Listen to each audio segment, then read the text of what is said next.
I'm doing the independent thing for quite a while. I go out and do these speaking engagements with the Boys and Girls Club, Special Olympics, where I do this. I do seminars where I go out and try to pass along some of my knowledge to the young boys and girls that want to be wrestlers and things like that. And I stay quite busy. The business has been good for me. I had that one little trip in WCW that was absolutely horrendous. We'll talk about that in just a few minutes. But business got really, really slow in like 92 or 93. I had not very few bookings, so I went back and taught school for a year at the Catholic school. And even though I'm not a Catholic, I'm not an old brother either. We'll talk about that soon in just a few minutes.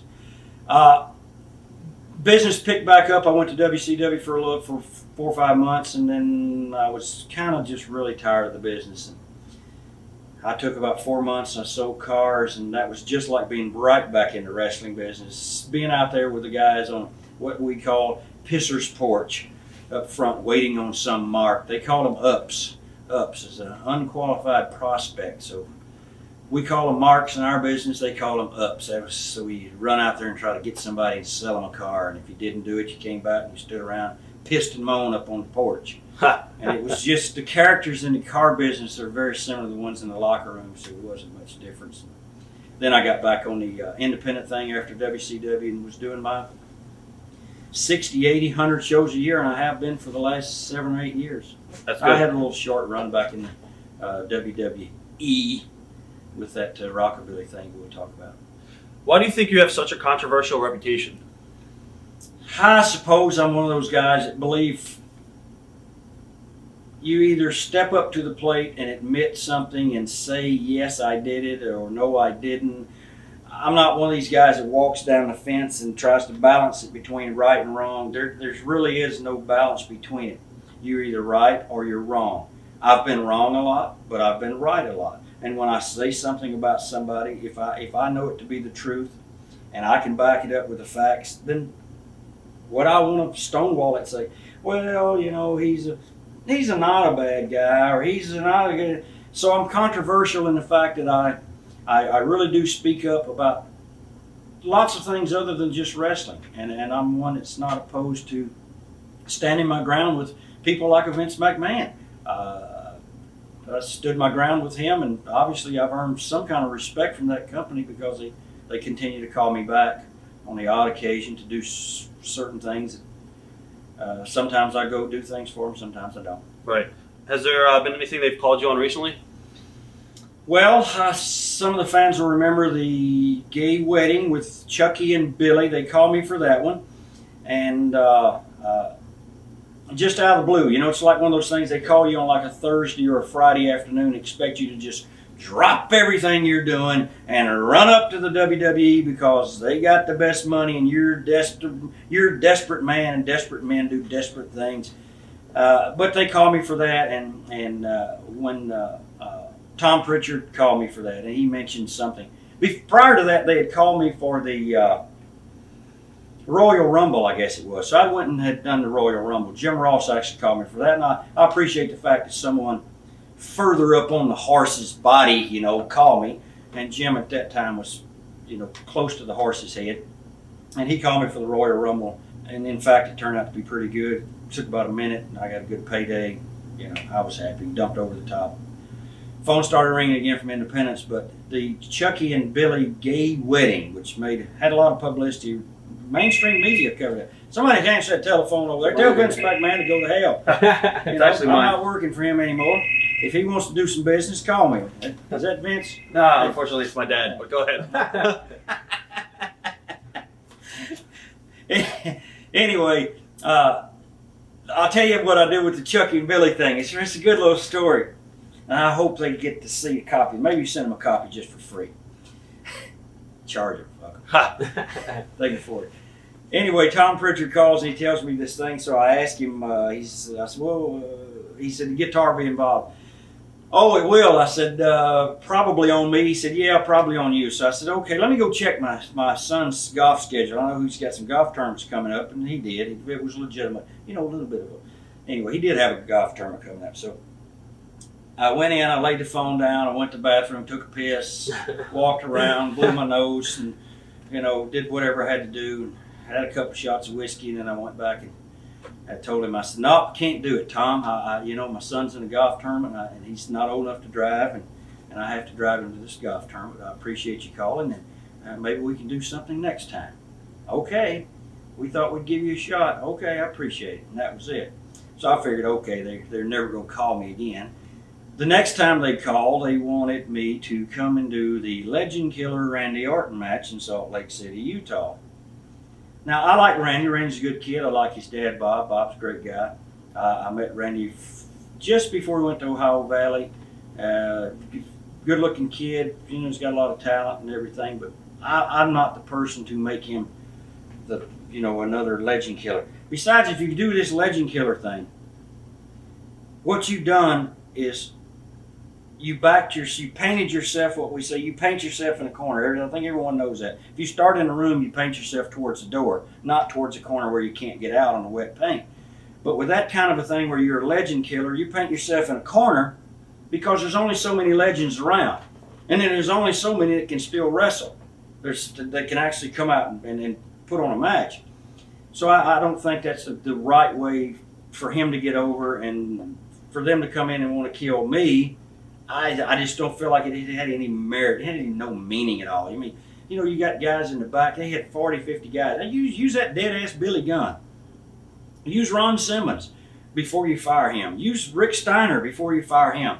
Use that gimp-legged, saggy-bodied Roddy Piper before you fire him. Use Hogan. Don't let these guys leave. Just, if you want to make him be, don't let him live either. Kill them all. If you want to make him a legitimate Legend Killer, let him start killing real legitimate legends. And then if you want to try to make him the greatest Intercontinental Champion of all time, then call me to come in. And then, of which they did. But I turned them down on that Legend Killer match, and they used Sergeant Slaughter instead. Oh, but that's okay. Slaughter works for the company. He's on a contract. He gets a full-time payday. I don't. I'm out here doing independent work. I'm out here trying to still self-promote myself so that I can make a living, and I can hopefully someday not have to go out and do these independent shows and these shitty rings with these shitty wrestlers that's sometimes on the independents, and shitty promoters that run away with money. But I have to keep up what I've built, my legacy that I've built. I don't want it destroyed in a 3-minute match because I'm so desperate to go get $500 from Vince McMahon. Vince, I don't need $500, okay? If I needed $500, I'd go do something else. I wouldn't go do it there. Anyway, that was it on that when I politely let them know that my wife was out of town. And I'd just come off 4 days in Canada, long, hard road trips, flew into Buffalo and drove, and it was a tough trip. But I had made 5 times their $500, so I didn't need it.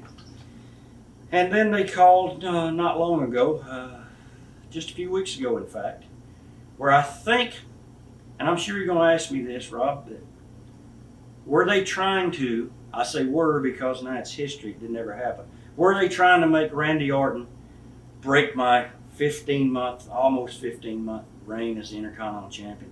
Were they trying to make him the greatest of all time? I don't think they ever had plans of it going 15 months because I don't think the way they structure their business at this date in 2004, we're speaking now, that anyone could keep a belt more than probably 4 or 5 weeks, not 15 months. I think they were jockeying him into position for bigger and better things, and through the grapevine I've heard that he's supposed to get the belt. So he's getting a belt and John Cena's getting a belt. So if that happens, then for you people who see this down the line later on, then you'll know that I predicted it before it happened. Huh. So anyway, they called for that match for me to go then to Winnipeg. And here's how they do business there. They call me like 4 or 5 days before the show. And I was leaving for Scotland. Well, actually it was a week. I was leaving for Scotland, and I let them know that I probably was not interested because I had serious issues with Jerry Lawler and with Eric Bischoff. And I left it at that. And then I found out that McMahon was in the hospital because he had some problem with his, some kind of shit packed or something in his colon or something. And something was wrong and he was sick, and I thought, well, Vince is a nice guy. He could end up passing away or something, or dying a slow, horrible death. And I wouldn't want to know that I didn't, want to come and do him a favor for his Randy Orton, or let him kill me off before he died. So I called back and left a message with Howard Finkel that I had reconsidered, and that Vince was sick and under the weather, that I might be interested in coming in and doing something with them.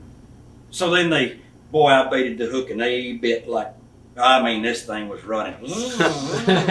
They were calling every 5 minutes and leaving messages, and I got back from Scotland, and then I had to go over to Pennsylvania, and they were calling. So I saw Mick Foley there.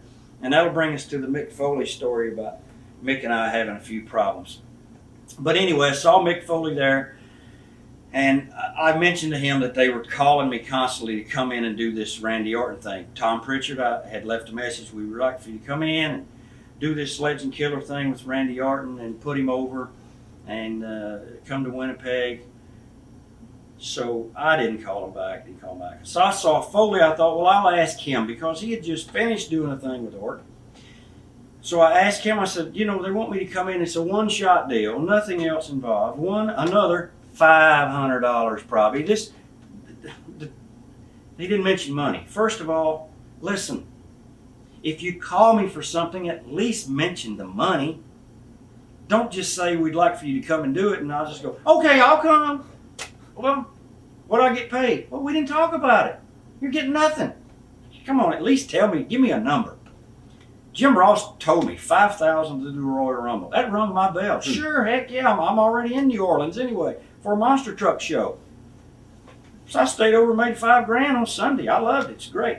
Anyway, back to this. I asked Foley, I says, they want me to come in for the one shot with this Randy Orton. I said, at least you get, and I didn't know how many shots he got, but I knew it was about a month. I said, at least you got, 3 or 4 weeks and a pay-per-view. He said, I got 6 weeks and 2 pay-per-views. Well, if I'm the greatest Intercontinental Champion of all time and you want to kill me, do I not deserve at least 3 weeks or 4 weeks and a pay-per-view payday out of it? Come on. I hope they never call me again for that nonsense. If you call me, you got to give me a notice now. We let them know that. Anyway, this Johnny Ace calls in. He leaves a message. This could be a good opportunity. You might be squandering away an opportunity. An opportunity that we gave Chavo Guerrero, and he squandered it away. Now he's like dangling the carrot out to me. I don't even know Johnny Ace. Fuck him. It's like I said, he's way back on that horse's ass too. Have somebody in real authority call me. Have somebody who can call me and say, look, it's going to pay $5,000. It's going to pay $10,000. It'll pay $100,000. We're going to give you 4. We're going to give you a 4-week program, 2 pay-per-views, go into WrestleMania. He beats you. Now he's the legitimate greatest Intercontinental Champion of all time. That's the way you get a guy over. That's how you make him legitimate. So now he goes in and they use Jericho. And in fact, I had my lawyer call him Johnny Ace on the Monday. And he said, we missed a deadline. We had a deadline on it. It was 1 o'clock Sunday afternoon that we had to know. So we found somebody else. They didn't find somebody else. They took Chris Jericho. And he went out and did the job. And when I say the way they do business, Jericho was in Winnipeg that day from Winnipeg. They had a big turnout. The mayor gave him some kind of citation, the key to the city or something. Some big parade and everything for Chris Jericho. And then that night he goes over to the arena and gets squashed. Well, Jericho might have been able to sell a few tickets for you in Winnipeg or somewhere else around the world. Now he's got squashed by Randy Orton. So then Randy Orton goes to the pay-per-view a week later and he gets beat by Edge. Now he's no longer the Intercontinental Champion, so I'm still the greatest of all time. That's the WWE story, so, hopefully they'll get smart. So I don't know why they don't know me by now. Of all the dealings that I've had with them, you would think that they would say, there's no way. No, absolutely no way. No, I'm not calling that motherfucker. Not me. Fuck, no. She said, nobody. No, he's not going to do it, folks. He said, listen, I know it's a good idea. It's probably, you're doing a great brainstorming here in the meeting, in the meeting room, but I can tell you right now that he's just not going to do it. Unless we give him something a little bit more meat and all in the bone, he's not going to come for just a little bone you throw out there. There's probably some wrestlers that would do it. I saw that Kamala came. Nothing against Kamala. I believe Kamala could still sell some tickets for the WWE. There's some guys there that he could work 4, 5, 6 months with, work a program with, build up to something, sell some tickets in a lot of places, and they have him come out and pat his stomach while a bunch of broads jump up and down half naked. I mean, that's really a way to treat a legend, so I don't know. Watch thousands of exclusive shoot interviews right now on TitleMatchNetwork.com.